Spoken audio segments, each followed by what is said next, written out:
respected chairman, honorable judges, speakers, and my fellow participants. Good morning. My name is Sumbul. I am from Azad Academy, Arabia.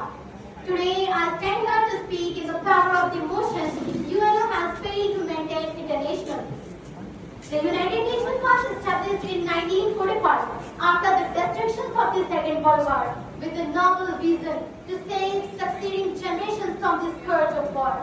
Its very first purpose, as written in the UN Charter, was to maintain international peace and security.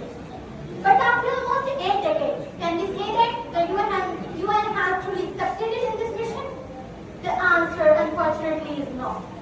History gives us the proof. Since the creation of the UN, the world has witnessed several devastating wars.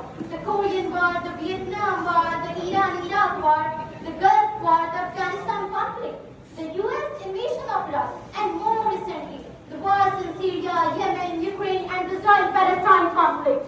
If the UN was created to prevent such bloodshed, then why have these wars taken place?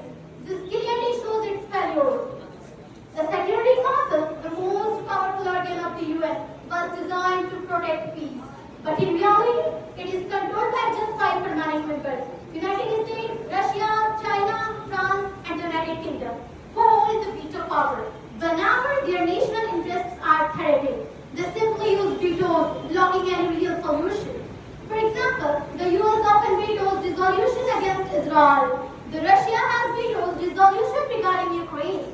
This misuse of power has turned UN into a tool of the powerful instead of a guardian of global peace. Even the US peacekeeping forces, though created with good intentions, have been ineffective in many cases. In Rwanda in 1994, while thousands were massacred in a genocide, the UN forces stood by helplessly. In Bosnia, despite the UN presence, the Srebrenica massacre happened. Today, in places like Gaza and Ukraine, the UN is unable to prevent violence and suffering. Furthermore, the UN has been failed to control nuclear proliferation. Despite the non-nuclear proliferation treaty, many countries possess nuclear weapons, and the threat of nuclear war is still alive. How can we talk about peace when the most dangerous weapons are still in the hands of the nation?